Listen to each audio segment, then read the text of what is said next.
வணக்கம் நண்பர்களே. இன்றைய தலவரலாறா நம்ம பார்க்க இருக்கிறது தமிழ்நாட்டில் உள்ள மிகவும் குடவோலைக்காக பிரசித்தம் பெற்ற உத்திரமேரூரில் இருக்கக்கூடிய வைகுண்ட பெருமாள் கோயிலை பற்றி தான் பார்க்க போறோம். இந்த கோவில் இப்பொழுது பார்த்தீங்க அப்படின்னா நினைவு சின்னமா, பாரம்பரிய நினைவு சின்னமா அறிவிக்கப்பட்டு இந்திய தொல்பொருள் ஆய்வுத்துறையால இப்ப நிர்வகிக்கப்படுது. பழைய இந்திய பிரதமரா இருந்த ராஜீவ்காந்தி அவர்கள் இந்த கோயிலுக்கு போன போது இந்த அமைப்பால ஈர்க்கப்பட்டு கிராமங்கள்ல உள்ளாட்சி அமைப்புகள் இந்தியாவோட அமைப்பான பஞ்சாயத்து ராஜ் அமைப்பை மேம்படுத்துறதுக்கு இதை பார்த்துதான் வலியுறுத்தினாராம்.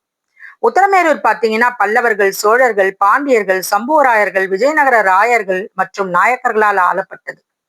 கோவிலோட கல்வெட்டுக்களின்படி பல்லவ மன்னர் 2ஆம் நந்திவர்மன் கிபி 730 795 இந்த கிராமத்தை நிறுவியிருக்கிறார். அவர் ஸ்ரீ வைஷ்ணவ சமூகத்தை சேர்ந்த வேத பிராமணர்களுக்கு கிராமத்தை நன்கொடையா வழங்கியதா நம்பப்படுது. அதற்கப்புறம் 9ஆம் நூற்றாண்டின் பிற்பகுதியில தான் சோழர்கள் இந்த பகுதியை கைப்பற்றி இருக்காங்க. அது அவர்களோட ஆதிக்கத்தின் கீழே வந்தது. 1ஆம் பராந்தக சோழன், 1ஆம் ராஜராஜ சோழன், 1ஆம் ராஜேந்திர சோழன் மற்றும் 1ஆம் குலோத்துங்க சோழன் காலத்தை சேர்ந்த கல்வெட்டுக்கள் கோயில்களுக்குள்ள பல்வேறு பரிசுகளை குறிக்குது. சோழ ஆட்சியின் போது குடவோலை அப்படிங்கிற அமைப்பின் மூலம் உள்ளூர் பிரதிநிதிகளை ஜனநாயக முறையில தேர்ந்தெடுக்கும் செயல்முறை கல்வெட்டுக்கள் ஆவணப்படுத்தப்பட்டிருக்குது. 13ஆம் நூற்றாண்டுல இந்த பகுதியும் கிராமமும் பாண்டியர்கள் ஆட்சியின் கீழே வந்து பின்னர் தெலுங்கு சோழ ஆட்சியாளர் விஜய கந்த கோபாலரின் கைகளுக்கு போயிருக்கு. பிந்தைய காலகட்டத்துல கிராமம் பல்லவ தலைவர்கள், தெலுங்கு சோழர்கள், சம்புவராயர்கள் மற்றும் கடைசியா குமார கம்பனா ஆகியோரோட கைகளுக்கு மாறியிருக்கு. விஜயநகர பேரரசர் கிருஷ்ண தேவராயர் 1502 29 வரைக்கும் கிராமத்தில் உள்ள வைகுண்ட கோயில், சுப்பிரமணிய கோயில் மற்றும் கைலாசநாதர் கோயில்களுக்கெல்லாம் நன்கொடை வழங்கி இருக்கார். வைகுண்ட பெருமாள் கோயில் பாத்தீங்கன்னா சுமார் 0.5 ஏக்கர் பரப்பளவை கொண்டிருக்கு. இந்த கருவறையில ஸ்ரீதேவி மற்றும் பூதேவி இருபுறமும் அமர்ந்த நிலையில தான் வைகுண்டநாதரின் உருவம் இங்க இருக்கு. இந்த கோவில் குலோத்துங்க சோழனோட ஆட்சி காலத்துல இடிந்து விழுந்ததாகவும் வைகுண்ட பெருமாளின் உருவம் கொண்ட கோயிலோட சேர்ந்து சபை மண்டபத்தையும் அவர் மீண்டும் கட்டினாருன்னும் சில கல்வெட்டுகள் கிராம மையத்துல சபை மண்டபம் மற்றும் அதை சுற்றி கட்டப்பட்ட கிராமத்தின் கோயில்களோட ஆகம நூல்களின்படிதான் கிராமம் திட்டமிட்டப்பட்டிருக்கிறதாகவும் கூறுகின்றன. கோயிலோட கல்வெட்டுக்கள் கிராம மக்கள் தங்கள் பிரதிநிதிகளை தாங்களே தேர்வு செய்ய அனுமதிக்குமாறு ஆட்சியாளர்களிடம் கோரிக்கை விடுத்தது கூறியது. பராந்தக சோழன் அவர்களோட கோரிக்கையை உடனடியா ஏற்று கிராம பிரதிநிதிகளை ஜனநாயக முறையில தேர்ந்தெடுக்கும் குடவோலை முறையை இங்க நிறுவியிருக்கிறார். கிராம மக்கள் ஒரு பொதுவான இடத்துல கூடி தங்களுக்கு விருப்பமான பிரதிநிதியோட பேரை ஒரு பண ஓலையில எழுதி ஒரு பானையில வைப்பாங்களாம்.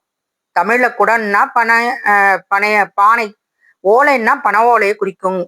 இது குடவோலைங்கிற பேர் வரத்துக்கு வழிவகுத்திருக்கு. புனித யாத்திரை இல்லைன்னா ரொம்ப வயசானவங்க மட்டும்தான் வாக்களிக்கிறதுல இருந்து விலக்களிக்கப்பட்டிருக்காங்க. வேட்பாளர்களோட தகுதி, குறைந்தபட்ச வயசு, கல்வி தகுதி மற்ற சொத்துக்களோட இங்க பரிந்துரைக்கப்பட்டிருக்கு. வேட்பாளர்கள் தங்கள் சொந்த சொத்துல தாங்களே வீட்டை கட்டி இருக்கணும். வேறு எந்த குழுவிலும் உறுப்பினரா இருக்கக்கூடாது. 35 முதல் 70 வயதுக்குள்ள இருக்கணும் அப்படின்ற கட்டுப்பாடுகள்லாம் இருந்திருக்கு. வாக்காளர்கள் தங்கள் கடமையை தவறியதற்காக தங்கள் வேட்பாளரை திரும்ப அழைக்கிற உரிமையையும் பெற்றிருக்காங்க. ஊழல்வாதிகள், குற்றவாளிகள்னு நிரூபிக்கப்பட்டா அவர்களோட அடுத்த 7 தலைமுறையே போட்டியிட அனுமதிக்க கூடாதுன்ற போன்ற கடுமையான தண்டனைகளையும் கல்வெட்டுக்கள் குறிப்பிட்டிருக்கு. 13ஆம் நூற்றாண்டுல சோழ மன்னர்களோட ஆட்சி முடிவுக்கு வந்தவுடனே இந்த நிறுவனம் துண்டாடப்பட்டது. அப்பத்தான் இந்த இந்திய பிரதமரான ராஜீவ்காந்தி இந்த கோயிலுக்கு இந்த பஞ்சாயத்து ராஜ்கள் எல்லாம் மேம்படுத்த வலியுறுத்திருக்கிறார். இன்னைக்கு போனீங்கனாலும் இந்த கோவிலோட கல்வெட்டுக்களை, அந்த சாசனங்களோட குறிப்புகளை இங்க போர்டா வச்சு இப்போ தமிழக தொல்பொருள் ஆளுகளால பராமரிக்கப்பட்டு வருது. இங்க பாத்தீங்கன்னா இந்த சுற்றுச்சுவர் ஃபுல்லா இந்த கல்வெட்டுக்கள்ல இந்த எழுத்துக்கள் எழுதி இருக்கிறத உங்களால பார்க்க முடியும். இந்த கோவில் ஃபுல்லாவுமே இது அப்படியே சுற்றுச்சுவர்ல எழுதி இருக்கு. இதெல்லாம் நம்மளுடைய வரலாற்று பொக்கிஷம். அந்த காலகட்டத்திலேயே அரசாங்கத்தை நிர்ணயிக்கிற உரிமை மக்களுக்கு இருந்ததற்கான சாட்சி. இந்த காலத்துல நம்ம தான் நம்ம ஓட்டை தீர்மானிக்கணும் அப்படிங்கிறதுக்கான ஒரு வழிமுறை. முடிந்தவர்கள் இந்த கோவிலுக்கு போய் இத பாருங்க. இதெல்லாம் ஒரு தாஜ்மஹால் மாதிரி ஒரு பொக்கிஷம் தான். இது நம்ம தமிழ்நாட்டுக்குள்ளேயே இருக்கு. என்ன நண்பர்களே, பசியோட வாசிப்புகளை சப்ஸ்கிரைப் பண்ணுங்க, லைக் பண்ணுங்க. நன்றி.